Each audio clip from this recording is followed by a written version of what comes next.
இருந்தாலும் மறைந்தாலும் பேர் சொல்ல வேண்டும். உன் போல் தலைவர் யாரென்று ஊர் சொல்ல வேண்டும். மக்கள் திலகம் எம்ஜிஆரைப் போலவே பலருக்கும் உதவும் குணம் மக்கள் கலைஞர் ஜெய்சங்கருக்கும் உண்டு. ஆகவே எம்ஜிஆருக்கு ஜெய்சங்கரை மிகவும் பிடிக்கும். எம்ஜிஆர் திரையுலகில் இருந்த காலத்தில் பிரபலமான நடிகர்களாக இருந்தும் சந்தர்ப்பங்கள் சரியாக அமையாததால் எம்ஜிஆருடன் சேர்ந்து நடிக்க முடியாமல் போன நடிகர்கள் சிலர் உண்டு. அவர்களில் குறிப்பிடத்தக்க நடிகர்தான் ஜெய்சங்கர். 1965ஆம் ஆண்டு வெளியான இரவும் பகலும் படத்தின் மூலம் அறிமுகமாகி தனக்கென்று ஒரு தனி பாணியில் நடித்து மக்கள் கலைஞர் என்று புகழ் பெற்றவர் ஜெய்சங்கர். ஜெய்சங்கருக்கும் எம்ஜிஆருக்கும் ஓர் ஒற்றுமை உண்டு. எம்ஜிஆரை போலவே பிறருக்கு உதவும் குணம் கொண்டவர் ஜெய்சங்கர்.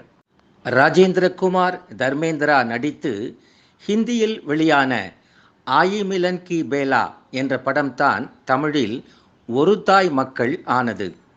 இந்த படத்தில் எம்ஜிஆருடன் ஜெய்சங்கர் நடிப்பதாக இருந்தது. 1966ஆம் ஆண்டில் பேசும் படம் பத்திரிகையில் விளம்பரமும் வந்துவிட்டது. அப்போது ஜெய்சங்கர் ஏராளமான படங்களில் நடித்து கொண்டிருந்தார். அவருக்கு வெள்ளிக்கிழமை ஹீரோ என்றே ஒரு பெயர். அந்த அளவுக்கு பெரும்பாலும் வெள்ளிக்கிழமை தோறும் அவரது படங்கள் வெளியாகும். ஒரே ஆண்டில் 16 படங்களில் கதாநாயகனாக நடித்தவர் ஜெய்சங்கர். திரைத்துறை மட்டுமின்றி அரசியல் துறையிலும் எம்ஜிஆர் மிகவும் பிஸியாக இருந்ததால் படப்பிடிப்புகளில் அவர் கலந்து கொள்வதில் தாமதம் ஏற்படும். இடையில் 1967ஆம் ஆண்டு துப்பாக்கிச்சூடு சம்பவம் வேறு. பல மாதங்கள் அவருக்கு படங்களில் நடிக்க முடியாத ஒரு நிலை. ஒரு தாய் மக்கள் பட தயாரிப்பும் தாமதமாகி 1971ஆம் ஆண்டுதான் சட்டப்பேரவை தேர்தல் முடிந்து படம் வெளியானது. பல படங்களில் நடித்து வந்த ஜெய்சங்கருக்கு எம்ஜிஆருக்கு ஏற்றாற்போல கால்ஷீட் ஒதுக்க முடியவில்லை. அவர் நடித்த மற்ற படங்களின் படப்பிடிப்பு பாதிக்கப்படும் என்ற சூழ்நிலையில் ஒரு தாய் மக்கள் படத்திலிருந்து ஜெய்சங்கர் விலகிக் கொண்டார். பின்னர் அந்த படத்தில் ஜெய்சங்கருக்கு பதிலாக முத்துராமன் நடித்தார். ஜெய்சங்கர் எந்த கட்சியையும் சாராதவர். பிற்காலத்தில் திமுக தலைவர் கருணாநிதி வசனம் எழுதிய சில படங்களில் நடித்தார் என்ற வகையில் ஜெய்சங்கர் மீது திமுக முத்திரை குத்தப்பட்டது. ஆனால் கட்சி நிர்வாகிகளின் சொத்து கணக்கு கேட்டதற்காக திமுகவிலிருந்து எம்ஜிஆர் வெளியேற்றப்பட்டார். அதன் பிறகு 1974ஆம் ஆண்டில் ஜெய்சங்கர் நடிப்பில் உன்னைத்தான் தம்பி என்ற படம் வெளியானது. அதில் ஜெய்சங்கர் பேசும் வசனங்கள் எம்ஜிஆருக்கு ஆதரவாக அவர் பேசுவது போலவே இருக்கும்.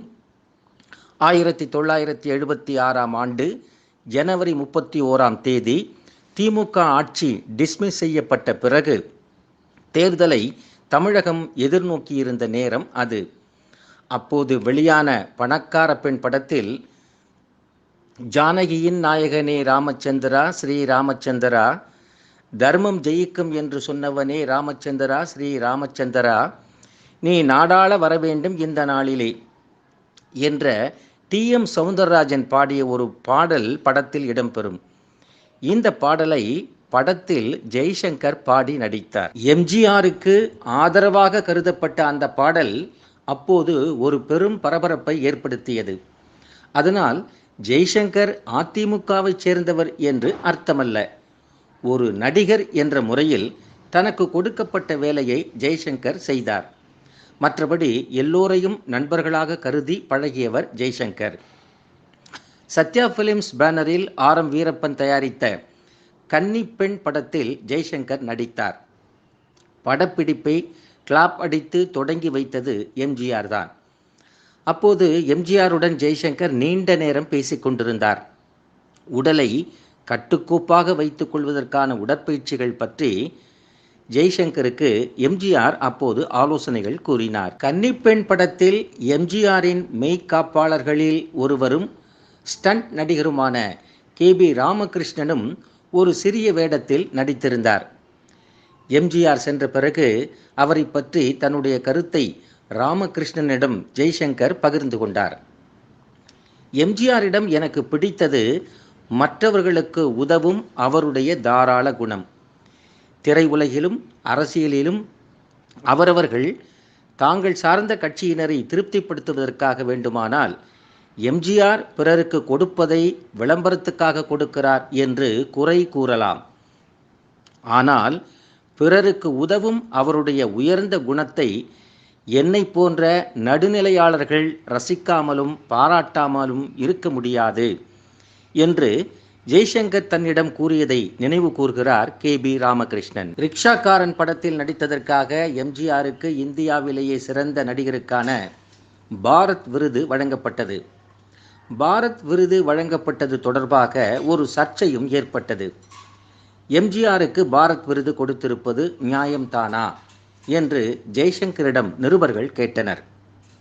அதற்கு ஜெய்சங்கர், இது ஜனநாயக நாடு, மக்கள் விரும்பினால் தவிர படம் ஓடாது. எம்ஜிஆர் நடித்த படங்கள் சில 25 வாரங்கள் தாண்டி ஓடியிருக்கின்றன. 35 வருடங்களாக சினிமாவில் நடித்து கொண்டிருக்கிறார் எம்ஜிஆர். பல வருடங்களாக கதாநாயகனாக நடித்து வருகிறார். இன்னும் பல படங்களுக்கு கதாநாயகனாக ஒப்பந்தமாகி கொண்டு இருக்கிறார். ஆக மக்கள் ஏற்றுக்கொண்டார்கள் எனும்போது தேர்வுக்குழுவினர் ஏற்றுக்கொண்டதை நாம் ஏன் மறுக்க வேண்டும்? பாரத் விருது அவருக்கு வழங்கப்பட்டதை நான் வரவேற்கிறேன், மகிழ்ச்சி அடைகிறேன் என்று ஜெய்சங்கர் மனதார எம்ஜிஆரை வாழ்த்தினார்.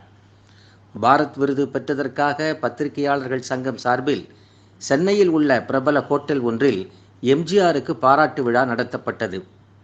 கூட்டத்தில் எம்ஜிஆர் பேசும்போது ஜெய்சங்கரின் இந்த பேட்டியை பற்றி குறிப்பிட்டார்.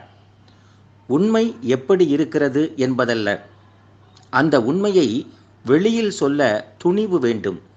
அதற்காக ஜெய்சங்கருக்கு என்னுடைய மனமார்ந்த நன்றியை தெரிவித்துக் கொள்கிறேன் என்று குறிப்பிட்டார். மக்கள் திலகம் எம்ஜிஆருக்கு தன்னைப் போலவே பிறருக்கு உதவும் மனப்பான்மை கொண்ட மக்கள் கலைஞர் ஜெய்சங்கரை மிகவும் பிடிக்கும். உண்மையையும் அவருக்கு மிகவும் பிடிக்கும். சிங்கப்பூரிலிருந்து தகடூர் வெங்கட்.